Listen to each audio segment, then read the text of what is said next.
La semaine dernière, le très bavard Kevin Holland faisait son retour dans la cage contre Roman Dolidze. Dans une semaine, ce sera au tour du très sautillant Michel Pereira contre Anthony Hernandez. Bref, vous l'avez compris, aujourd'hui dans Focus, on met à l'honneur les cinglés, les tarés, les fêlés, bref, les fous du bus auxquels tu parles pour ne pas qu'ils te tuent. Alors c'est vrai, pour être combattant de MMA, faut déjà avoir un grain, mais certains combattants excellent dans la discipline, dans la cage d'abord, mais également en dehors, en interview ou dans leur vie personnelle. Pour ce nouvel épisode, focus donc sur 5 des plus grands tarés de l'UFC.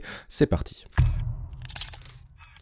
Cette vidéo vous est présentée par notre sponsor Golden CBD, le leader du CBD bio en France, 100% légal. Si vous cherchez des solutions naturelles pour apaiser l'anxiété, améliorer votre sommeil, réduire les inflammations, nous vous invitons à découvrir leur sélection de produits de haute qualité. Le lien en description et notre code exclusif FIGHT vous fera bénéficier d'une réduction de 30%, profitez d'une livraison discrète et rapide et découvrez la différence que le CBD peut faire dans votre routine. En 2016, sur la chaîne YouTube Munchies, on pouvait voir un documentaire sur un combattant de MMA ayant choisi un régime pesco-végétarien, sans viande donc, mais avec du poisson. On découvre alors Kron Gracie, héritier de la célèbre lignée brésilienne, fils de Rickson Gracie et petit-fils d'Helio Gracie, un des pères du jiu-jitsu brésilien. Alors évidemment, Kron devient un crack du JJB, il s'illustre dans de nombreuses compétitions, avant de se tourner vers le MMA en 2014. Ses débuts sont impressionnants, 4 soumissions pour gagner ses 4 premiers combats, avant une signature à l'UFC marquée par un très bel étranglement arrière sur Alex Caceres. Donc Kron est fort, oui, il prouve qu'on peut être athlète de haut niveau sans manger de viande, sauf que tout déraille contre Cub Swanson. Il s'incline par décision après une grosse guerre et des membres de sa famille critiquent sa performance, Kron n'ayant presque jamais fait parler son grappling. Après cette défaite, Kron Gracie disparaît pendant 4 ans pour vivre dans la montagne, avant de revenir contre un autre chelou, Charles Jourdain. Alors on sait pas vraiment ce qu'il s'est passé pendant ces années, mais toujours est-il que Kron est revenu encore plus fou qu'avant. Il est vrai que par le passé, il avait déjà expliqué que la Terre n'était ni ronde ni plate, mais qu'elle ressemblait plus à un énorme œil humain. Ah oui, et qu'elle tournait aussi à 666 miles par heure. Pour son grand retour, Kron Gracie s'illustre par son manque d'énergie dans les interviews, il ne veut pas répondre aux questions, il n'a pas l'air d'avoir envie d'être là et met un gros vent à Henry Cejudo devant les caméras de l'UFC. Résultat, une nouvelle défaite marquée par une performance insipide et unidimensionnelle, largement critiquée par Dana White. Alors on sait pas si Kron va revenir un jour, mais en tout cas, il a sa place dans la liste des gars chelous de l'UFC. Ah oui, et il remange de la viande aussi.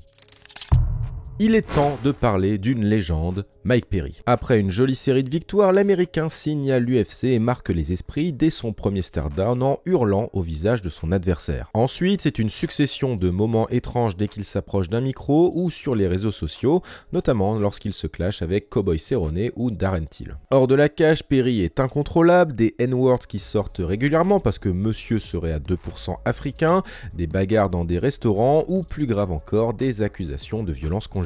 Parmi les moments emblématiques de Mike Perry à l'UFC, difficile de ne pas parler de ce combat où seule sa copine du moment l'assiste dans le coin, ou cette entrée sur le morceau Halo de Beyoncé alors qu'il avait demandé la bande originale de Halo, le jeu vidéo. Avec ses tatouages sur le visage, toujours une bonne idée, Mike Perry alterne entre le chaud et le froid à l'UFC, malgré de belles victoires sur Ellenberger et Alex Oliveira. Après une série de 4 défaites et une victoire, Perry se dirige vers le bare knuckle au BKFC et devient le Lionel Messi du sport en démontant un par un tous les vétérans de l'UFC qui, comme lui, ont effectué leur transition. Après avoir bagarré pendant de nombreux mois, Mike Perry a enfin eu récemment droit à son gros chèque contre Jake Paul en boxe anglaise. Résultat, une horrible performance soldée par une défaite par TKO. Aujourd'hui, on se demande combien de combats il lui reste encore et si ce chiffre est supérieur à son nombre de neurones restants. Vous le savez si vous me suivez, mais j'adore la catégorie Light Heavyweight que je surnomme affectueusement la Gogol Weight, avec sa galerie de personnages, disons, colorés. Mais le roi incontestable de cette catégorie, si la bizarrerie était récompensée, serait évidemment le Tchèque Jiří Procházka. Il y a bien longtemps, Jiří était un hooligan qui aimait faire la fête et les combats de rue, une centaine à son actif, parfois à 30 contre 30. La vie de Procházka change drastiquement lorsqu'il découvre les arts martiaux, mais surtout le livre des 5 anneaux, écrit écrit par le maître japonais Musashi Miyamoto. À partir de là, fini les soirées champagne et vodka, Jiri Prochaska devient discipliné et s'illustre dans plusieurs organisations, notamment au Rising, avant de signer à l'UFC. Jiri, ex-hooligan qui se prend désormais pour un samouraï et qui vit dans une petite ferme avec électricité, oui, mais sans gaz et sans eau courante, marque les esprits dès ses débuts avec son style bordélique, intense et au final efficace. Il détruit Volkan Ozdemir puis Dominic Reyes avant de décrocher la ceinture au terme d'une guerre mémorable contre Glover Teixeira. Blessé à l'épaule, le samouraï des temps modernes abandonne sa ceinture et nous laisse orphelin de sa personnalité si particulière. Avec ses coupes de cheveux épiques, Jiri est une énigme dans la cage, pas besoin de garde, il avance sans relâche vers son adversaire avant de le terminer comme un bulldozer. Malheureusement, ce style a récemment atteint ses limites contre Alex Pereira avec 2 violents TKO subis dans 2 combats pour le titre. Le duel entre les deux hommes nous aura quand même offert des stare-down d'anthologie entre Poatan et Jiri, combattants sortis tout droit de Tekken ou de Street Fighter. C'est la meilleure KT, moi je vous le dis.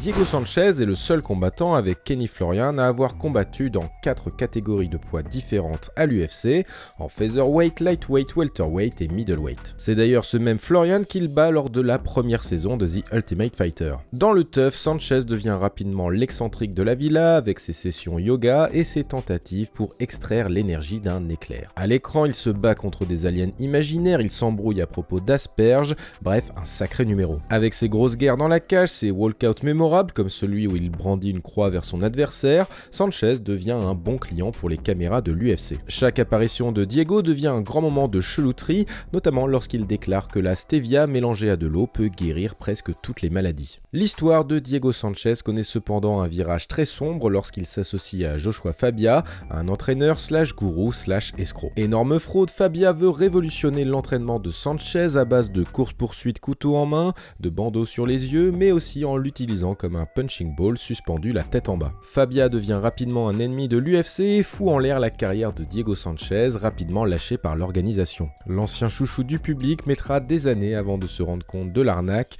fragilisé physiquement par des années de combat. Et oui, impossible de ne pas terminer ce classement sans rendre hommage à un des plus grands tarés de l'UFC, Tony El Cucuy Ferguson. Si vous avez découvert l'UFC en 2020, sachez que Tony ce n'est pas qu'une série récente de 8 défaites consécutives, c'est aussi une légende de l'octogone. Entre 2013 et 2009, l'Américain terrorise ses adversaires avec son style intense qui lui vaut un grand nombre de bonus. Pour couronner cette période dorée, Ferguson récolte une ceinture intérimaire mais n'aura jamais droit à son duel contre Khabib Nurmagomedov, célèbre combat maudit de l'UFC. Je vous invite évidemment à vous plonger dans les victoires de Tony, mais également dans ses highlights hors de la cage. Tony Ferguson, c'est un excentrique toujours à un cheveu de la folie pure. Alors que beaucoup de combattants ont du mal avec les caméras, Tony breakdance sur scène, se lance dans des grandes tirades sans queue ni tête ou surprend Dana White pendant les stare-down. Trop de moments cultes à citer, on se rappelle notamment d'une interview incroyable avec Fabricio Werdum où il menace de l'attraper par la cheville, ou bien un compte Twitter rempli de pépites. Oui, c'est bien sur les réseaux que Tony est devenu légendaire avec ses vidéos d'entraînement complètement folles à base de mannequins de Wing Chun et de barres de fer. Bref, Tony restera une légende pour beaucoup d'entre nous, mais également un grand auteur. Voici par exemple ma citation préférée du grand Ferguson, ouvrez les guillemets, « Tout ça est une course de rats, mais je ne suis pas un rat, je suis une tortue ninja. C'est qui ta préférée? Moi c'est Michelangelo. Allez, question suivante. » Bref, on t'aime Tony. Voilà, c'est terminé pour ce nouvel épisode de Focus. N'hésitez pas à liker, à commenter et à vous abonner à Fight Minds pour plus de contenu sur le MMA. Je vous souhaite une très bonne semaine et je vous dis à lundi prochain. Ciao.